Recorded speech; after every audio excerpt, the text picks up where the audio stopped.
બનાસકાંઠાના વડગામ તાલુકા પંચાયત કચેરીમાં અનોખો વિરોધ જોવા મળ્યો છે।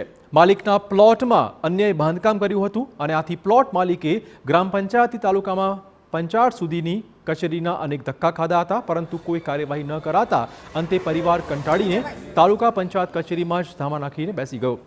ધર્મ સોલંકી નામનો વ્યક્તિ પરિવાર અને પશુઓની સાથે કચેરીના પરિસરમાં જ રહેવા લાગ્યો।